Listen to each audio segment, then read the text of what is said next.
Hello, my name is Courtney. Thank you so much for meeting with me. I am a digital entrepreneur running an online education business, and I'm generating around $1 million per year, and I have about $1.5 million in savings, and I'm looking to see if I maybe need a financial advisor, and so I'm looking to find if that may be something I should use, and so I was wondering how DWM came to be and what you guys do. Courtney, that's wonderful. We love working with entrepreneurs like you, and we'd be very happy to tell you about our firm. By way of background, back in the 70s, I started my own CPA firm in Chicago. And then towards the end of the 90s, Brett and I got together, and we then put DWM together because Brett was working for a large company as a portfolio manager in Chicago, managing assets. What we did was to put together both taxes, planning, and investments, and that was the start of DWM Financial. And I would love to hear a little bit more about how you differ from other wealth management institutions. Thank you, Courtney. It'd be our pleasure. If you don't mind, I would like to show you a little prop today. We call this a three-legged stool. And as you can see, the three legs of the stool are the planning work that we do, the tax work that we do, and the investment work we do. We do all three. We combine them for holistic wealth management planning. What you see then also is a very solid stool that you can really set as the foundation going forward. However, most firms don't have three legs. Most advisory firms don't. If we look, for example, at a firm that is missing the planning leg, you'll see that their stool is not going to stand up. Their stool is going to fall down.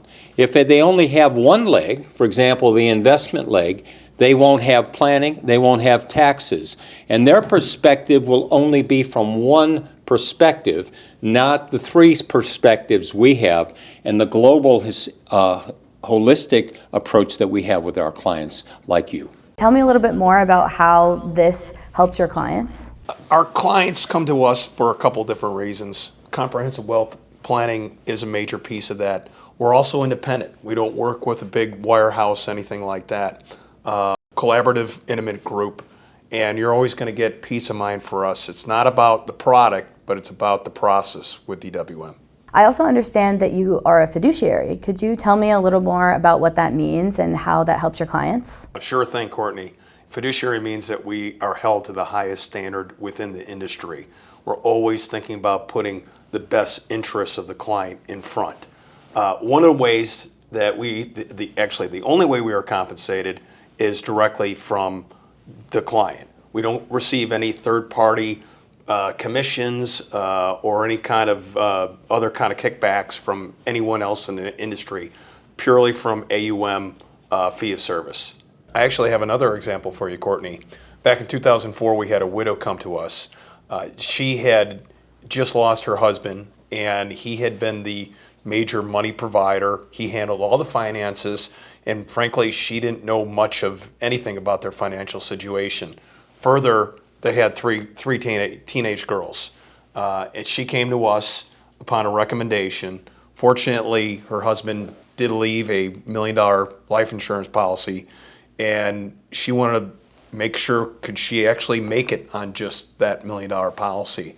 And so we sat down, and this is where the three-legged stool comes in place.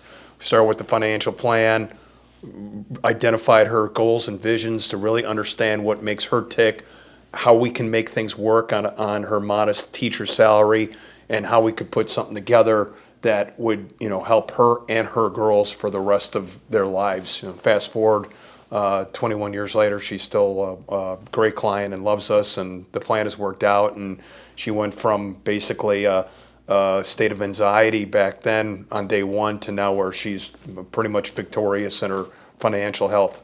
So It's been good. That's great to hear that you were able to help her as a whole and not just in one specific area. So Courtney, I'd like to add one third example for you. We work with a client that had moved their business and their home to the Charleston area 3 years ago. They had been hit by COVID and were looking for a firm that could help them with both business planning and personal planning for themselves and their three daughters. We got involved in that on a planning basis and identified what they might be able to do in the area of sales, in term EBITDA, which is a valuation formula, as well as cash flow for the business.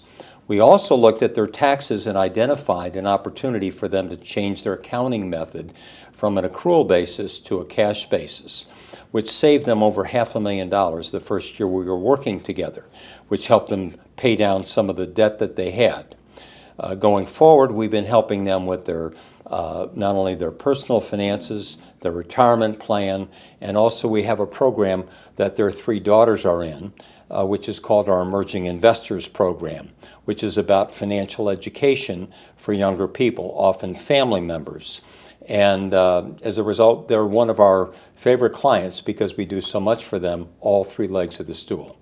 That's great. It sounds like you have a lot of success stories with your clients. Yes, we certainly do. I'm particularly interested in investing. I was wondering if you could tell me a little bit more about how you handle investments. Yeah, Courtney, I'll take that question. We see the investment world in 3 different asset classes. You have your fixed income, you have your equities, and you have your alternatives. For us, what we do is you'll come on in, you'll take a risk tolerance questionnaire. We will try to identify a proper asset allocation target for your portfolio. And then depending upon what you have, if there's legacy holdings that might have a unrealized gain, a big unrealized gain, we might have to work around that. Again, always about the 3 pillars. We're always making sure that we're not stepping on one little area. And there's always a question about taxes first before we do investments, financial planning. It all comes together. So we'll be looking at that from there. Amazing. That sounds great.